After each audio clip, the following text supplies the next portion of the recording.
جب انسان کا چھٹا سبق مکمل ہو جاتا ہے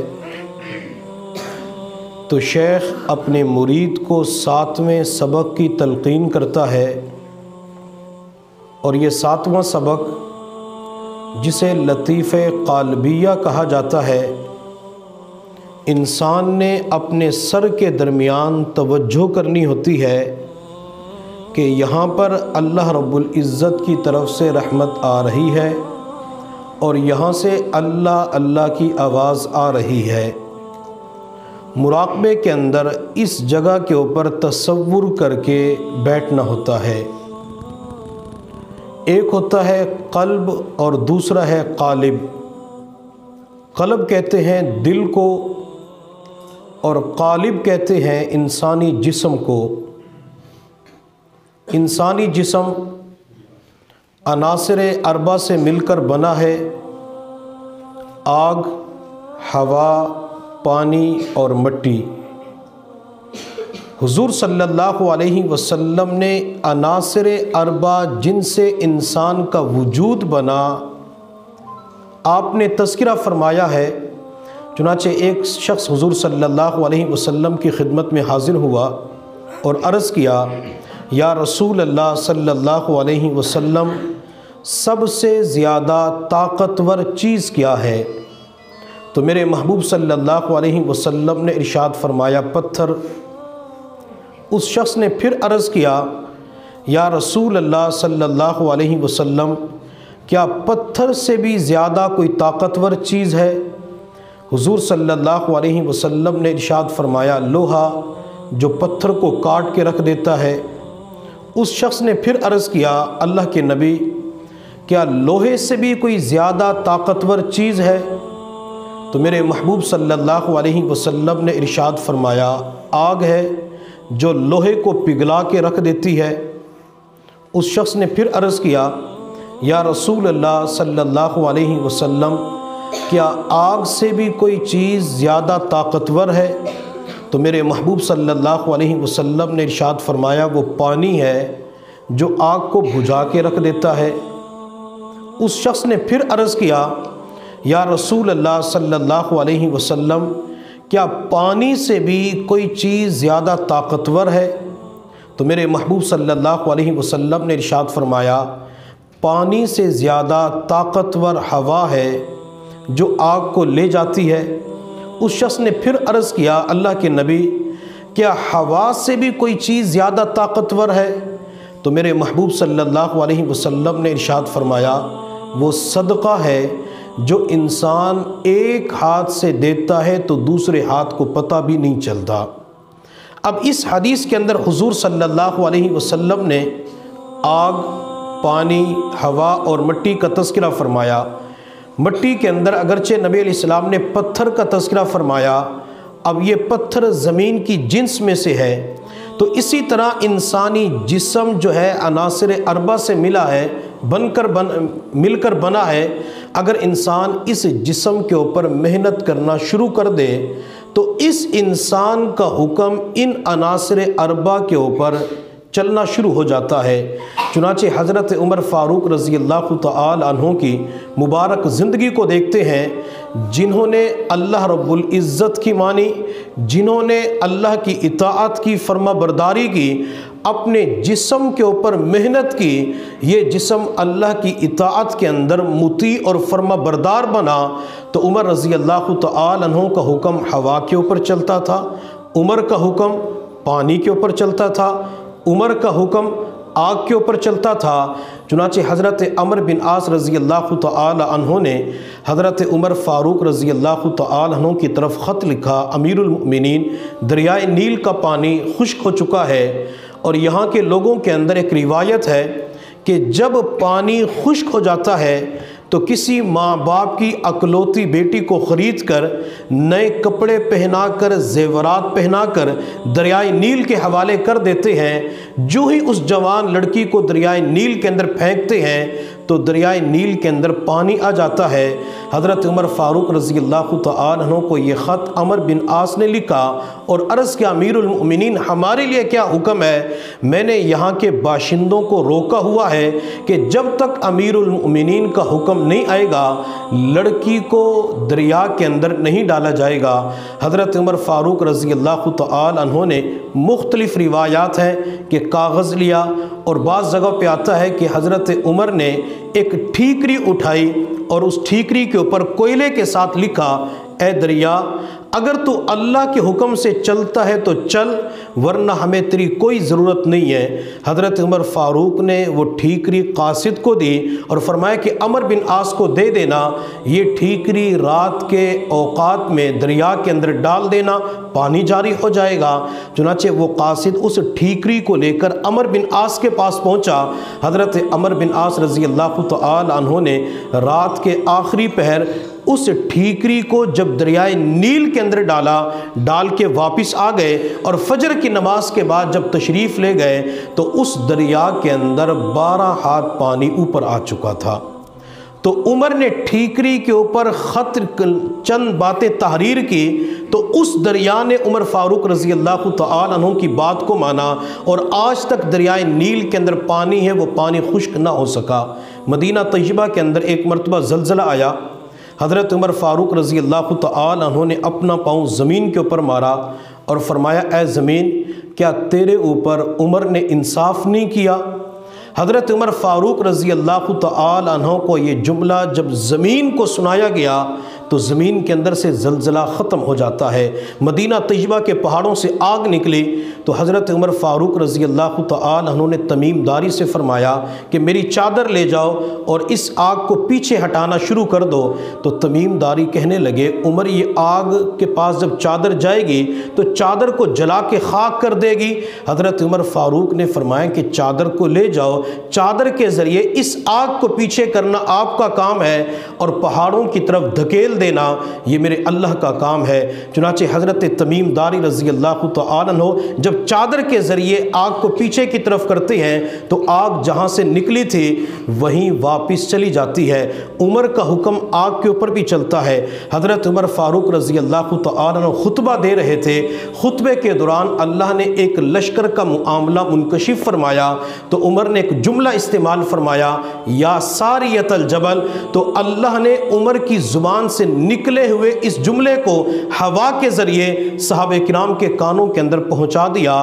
تو جب عمر اللہ کی مانتے تھے، اللہ کی اطاعت فرما برداری کرتے تھے، ان کا حکم ہوا، آگ، پانی کے اوپر چلتا تھا۔ بلکہ عمر فاروق رضی اللہ تعالی عنہ کے بارے میں آتا ہے کہ عمر کی اطاعت اور فرما برداری جنگل کے درندے بھی کیا کرتے تھے۔ حضرت مولانا محمد موسیٰ روحانی البازی رحمۃ اللہ علیہ وہ فرماتے ہیں، روم کے بادشاہ نے ایک شخص کو تیار کیا کہ جاؤ اور عمر کو قتل کر دو۔ تو اس شخص نے کہا کہ بادشاہ سلامت، اگر میں مسلمانوں کے امیر المؤمنین کو قتل کر دوں مجھے کیا ملے گا؟ تو روم کے بادشاہ نے کہا، اپنی بیٹی کا نکاح تیرے ساتھ کر دوں گا اور تجھے خاص عہدہ بھی دوں گا۔ چنانچہ وہ انعام کے لالچ میں بادشاہ کا قرب حاصل کرنے کے لیے حضرت عمر کو قتل کرنے کے لیے تیار ہو جاتا ہے۔ سفر شروع کیا اور اسلامی لباس کے اندر سینکڑوں میل کا سفر کر کے جب مدینہ طیبہ کے اندر پہنچا تو لوگوں سے پوچھا کہ تمہارے امیر المؤمنین عمر کہاں پہ ہیں؟ تو لوگوں نے بتلایا کہ اس وقت ہمارے امیر المؤمنین جنگل کے اندر بیت المال کے اونٹ چرانے گئے ہوئے ہیں۔ اب وہ شخص وہاں سے جنگل کے اندر پہنچا اور جھاڑیوں کے اندر چھپ کر حضرت عمر کو دیکھنا شروع کر دیا۔ حضرت عمر فاروق رضی اللہ تعالی عنہ جنگل کے اندر بیت المال کے اونٹ چرا رہے تھے۔ تو اس شخص نے پورے جنگل کا جائزہ لیا اور ایک گھنے درخت کو تلاش کیا، اور سوچ ارادہ یہی تھا کہ حضرت عمر دوپہر کو آرام کرنے کے لیے اس درخت کے نیچے آئیں گے، جب یہاں پہ آئیں گے سایہ ہوگا تو میں اوپر چھپ کے بیٹھ جاؤں گا اور میں آسانی کے ساتھ عمر کو قتل کر سکتا ہوں۔ چنانچہ یہ شخص چھپ کر اس درخت کے اوپر بیٹھ گیا۔ اللہ کی شان، حضرت عمر فاروق رضی اللہ تعالی عنہ دوپہر کو آرام کرنے کے لیے اسی درخت کے نیچے تشریف لے آئے۔ حضرت عمر نے ایک پتھر کو اٹھایا اور اس پتھر کو تکیے کے طور پر اپنے سر کے نیچے رکھا، آنکھیں بند کر لی۔ اب یہ شخص انتظار میں تھا کہ جو ہی عمر کی آنکھ بند ہو میں عمر کے اوپر وار کروں، ختم کروں، بادشاہ کی بیٹی مل جائے گی۔ چنانچہ اس شخص نے جنگل کے اندر سامنے والی جھاڑیوں کی طرف دیکھا تو ایک شیر نمودار ہوا اور عمر کی طرف اس نے چلنا شروع کر دیا۔ تو یہ بندہ بڑا خوش ہوا کہ جو کام میں نے کرنا تھا وہ تو جنگل کا درندہ اور شیر کرے گا۔ جب وہ شیر حضرت عمر کے قریب آیا تو حضرت مولانا محمد موسیٰ روحانی البازی رحمۃ اللہ علیہ فرماتے ہیں کہ جب تک حضرت عمر اس درخت کے نیچے سوتے رہے وہ شیر چاروں طرف آپ کے گرد گھوم کر آپ کا پہرا دیتا رہا۔ جو ہی حضرت عمر کی آنکھ کھلی تو وہ شیر اپنی دم ہلاتے ہوئے جھاڑیوں کی طرف واپس چلا گیا۔ اس شخص نے اوپر سے نیچے چھلانگ ماری اور عمر کا ہاتھ پکڑ کے کہنے لگا، عمر مجھے کلمہ پڑھا کے مسلمان کر دیجئے۔ حضرت عمر فاروق رضی اللہ تعالیٰ عنہ نے فرمایا، میں تو تجھے نہیں جانتا اور تو درخت کے اوپر چھپ کے کیوں بیٹھا ہوا تھا؟ عمر پہلے کلمہ پڑھاؤ، بعد کے اندر حقیقت بتلاؤں گا۔ حضرت عمر فاروق رضی اللہ تعالیٰ عنہ نے پھر اس شخص کو کلمہ پڑھایا، مسلمان ہو گیا اور حقیقت بتلا دی کہ میں تو آپ کو قتل کرنے کے لیے آیا تھا۔ تو جنگل کے درندے بھی حضرت عمر فاروق رضی اللہ تعالیٰ عنہ کا پہرا دیتے ہوئے نظر آتے ہیں۔ اور حیات الصحابہ کتاب کے اندر لکھا ہوا ہے کہ صحابہ کرام ایک علاقے کے اندر پہنچے، رات وہاں گزارنی تھی، تو لوگوں نے بتلایا کہ یہاں پر تو جنگلی درندے ہیں، مختلف جانور ہیں جو آپ کو نقصان پہنچا سکتے ہیں، رات یہاں نہ گزاریں، کسی اور جگہ چلے جائیں۔ ایک صحابی رضی اللہ تعالیٰ عنہ، شاید حضرت نافع رضی اللہ تعالیٰ عنہ کا نام آتا ہے، وہ اونچی پہاڑی کے اوپر کھڑے ہو گئے، رات کا وقت تھا، اور اونچی آواز سے فرمایا کہ جنگل کے درندوں، یہاں پر حضور صلی اللہ علیہ وسلم کے صحابہ نے رات گزارنی ہے، تم یہاں سے نکل جاؤ، جنگل کو خالی کر دو۔ جب صحابی رضی اللہ تعالیٰ عنہ نے یہ پیغام دیا تو جنگل کے سارے درندے اور جانور اپنے چھوٹے بچوں کو اٹھاتے ہوئے بھاگتے ہوئے نظر آ رہے تھے اور جنگل کو فوراً خالی کر دیا۔ تو حضرات صحابہ کرام نے اللہ کی مانی۔ پھر حضرات صحابہ کرام جب دنیا کے اندر انسان تو اپنی جگہ پہ درندوں جانوروں کو حکم دیتے تھے تو وہ بھی ان کی اطاعت کر لیا کرتے تھے۔ تو سلسلہ عالیہ نقشبندیہ کے اندر 7واں سبق لطیفہ قالبیہ ہے، اور قالب جو ہے انسانی جسم کو کہتے ہیں، اور انسانی جسم عناصر اربع سے مل کر بنا ہے۔ جب کوئی بندہ 7واں سبق کرتا ہے، اپنے سر کے درمیان مراقبہ کرتا ہے، تو اس کے چند اثرات انسانی جسم کے اوپر پڑتے ہیں۔ سب سے پہلا اثر اس سبق کا انسانی جسم کے اوپر یہ پڑتا ہے کہ انسان کے روئیں روئیں سے، جسم کے ایک ایک بال سے ذکر جاری ہو جاتا ہے۔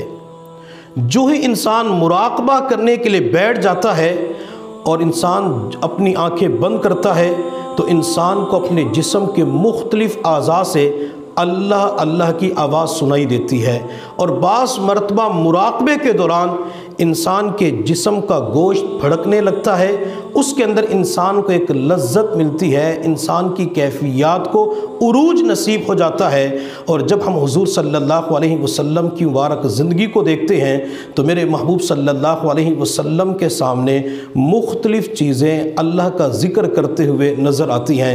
بعض مرتبہ انسان کے دماغ کے اندر، عقل کے اندر یہ بات نہیں آتی کہ انسان کے بال بھی اللہ اللہ کر سکتے ہیں، انسان کا بازو، انسان کا چہرہ، انسان کا سینہ، پیٹ، یہ بھی اللہ اللہ کر سکتا ہے۔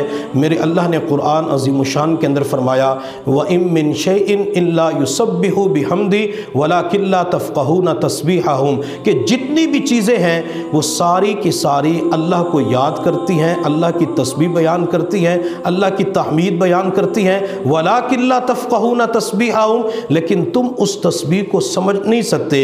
جب انسان گناہوں والی زندگی گزارتا ہے اور اس دل کے اوپر گناہوں کی میل آ جاتی ہے تو پھر انسان کو مختلف چیزوں سے ذکر کی آواز سنائی نہیں دیتی، اور جب انسان اپنے جسم کے اوپر محنت کر لیتا ہے، دل پاک صاف ہو جاتا ہے اور اللہ بندے کو کشف کی نعمت عطا فرما دیتے ہیں، تو انسان کو مختلف چیزوں سے ذکر کی آواز سنائی دیتی ہے۔ صحابی رضی اللہ تعالیٰ عنہ فرماتے ہیں، شاید حضرت عبداللہ بن مسعود رضی اللہ تعالیٰ عنہ کہ ہم نبی علیہ السلام کے ساتھ کھانا کھا رہے تھے، جو کھانا سامنے پڑا ہوا تھا وہ کھانا اللہ کی تسبیح بیان کر رہا تھا۔ اور غزوہ خیبر کے حوالے سے آپ نے واقعہ سنا ہوگا، جب نبی علیہ السلام کو ایک یہودی عورت نے بکری کے گوشت کے اندر زہر ملا کے دیا، نبی علیہ السلام اس گوشت کو اٹھا کے جب منہ کے قریب لے گئے، آپ نے منہ مبارک کے اندر رکھا تو وہ گوشت کا ٹکڑا فوراً بول پڑا، اللہ کے نبی مجھے استعمال نہ کیجئے، میری مالکہ نے میرے اندر زہر ملا دیا ہے۔ تو نبی علیہ السلام کے سامنے گوشت بھی بول پڑتے تھے اور کھانا دسترخوان کے اوپر اللہ کی تسبیح بیان کر رہا تھا۔ حضور صلی اللہ علیہ وسلم نے ہاتھ کے اندر کنکریاں اٹھائی ہوئی تھی۔ صحابی رضی اللہ تعالیٰ عنہ فرماتے ہیں کہ ہم نبی علیہ السلام کے مبارک ہاتھوں میں ان کنکریوں کے اندر سے ذکر کی آواز سن رہے تھے۔ تو آپ علیہ السلام کے سامنے کھانا بھی تسبیح بیان کرتا تھا، آپ کے مبارک ہاتھ کے اندر جو کنکریاں پتھر تھے تو ان کے اندر سے بھی اللہ اللہ کی آواز سنائی دیتی ہے۔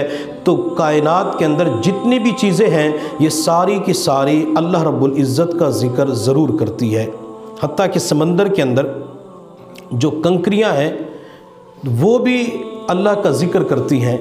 حضرت یونس علیہ السلام کو میرے اللہ نے عراق کے ایک علاقے نینوا کی طرف بھیجا جس کی آبادی 1,20,000 تھی۔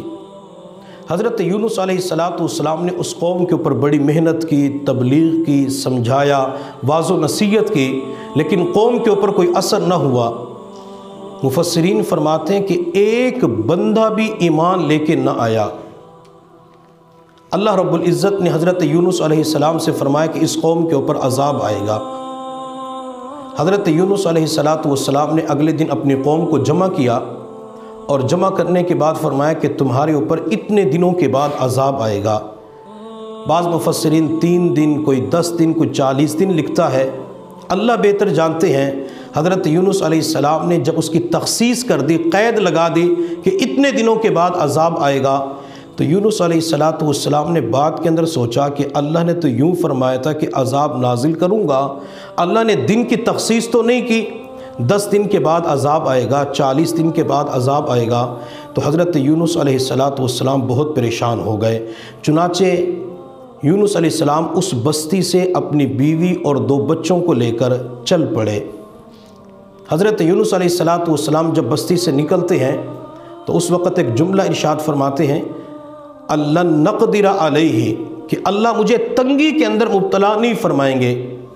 بعض لوگوں نے اس کا ترجمہ ہی غلط کر دیا اور وہ کہتے ہیں کہ یونس علیہ السلام نے اس وقت کہا تھا کہ اللہ میرے اوپر قادر نہیں ہے۔ بعض مفسرین جو نام نہاد ہوتے ہیں انہوں نے ترجمہ یوں ہی لکھا ہوا ہے، تو اس کا معنی اللہ نقدر علیہ کہ اللہ مجھے تنگیوں کے اندر مبتلا نہیں کریں گے۔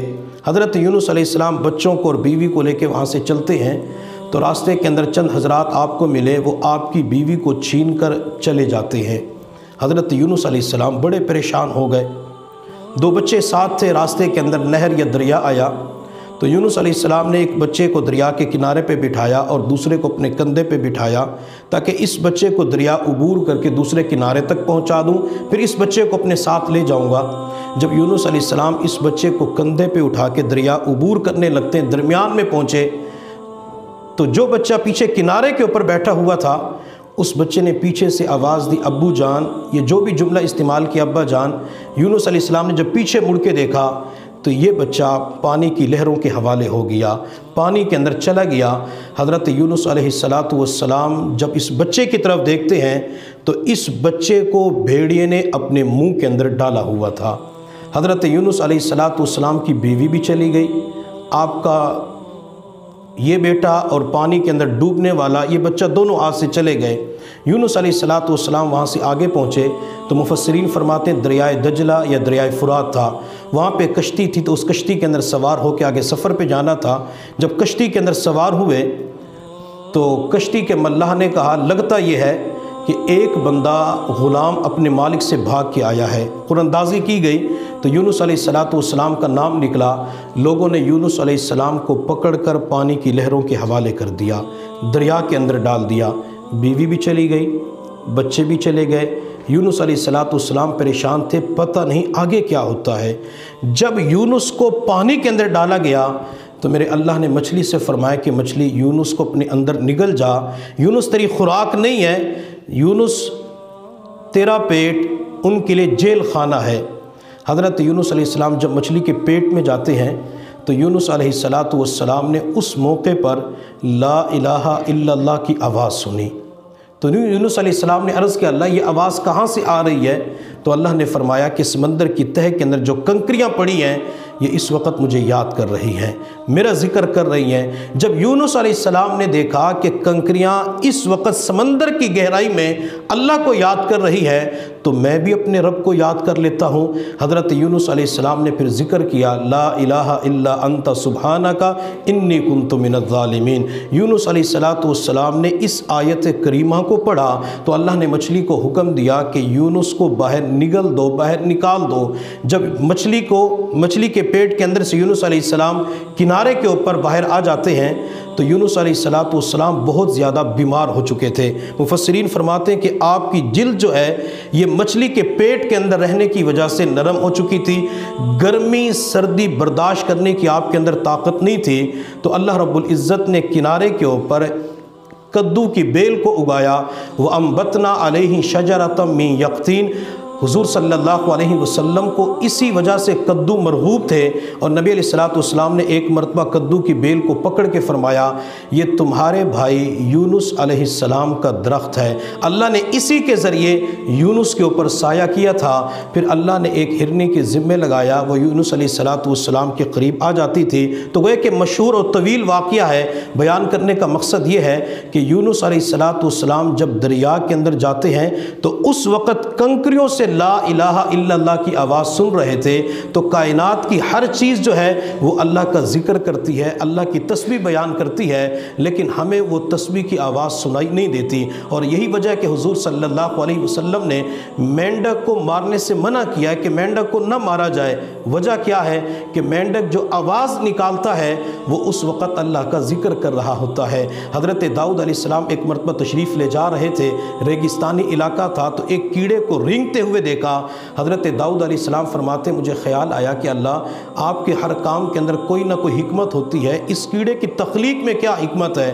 تو اللہ رب العزت نے اس کیڑے کو گویائی عطا فرمائی۔ کیڑا کہنے لگا اللہ کے نبی آپ مجھے حقیر نہ سمجھیں، مجھے کمتر نہ سمجھیں، آپ تو اشرف المخلوقات ہیں، آپ تو پیغمبر ہیں، میں روزانہ 1000 مرتبہ اللہ اللہ کا ذکر کرتا ہوں۔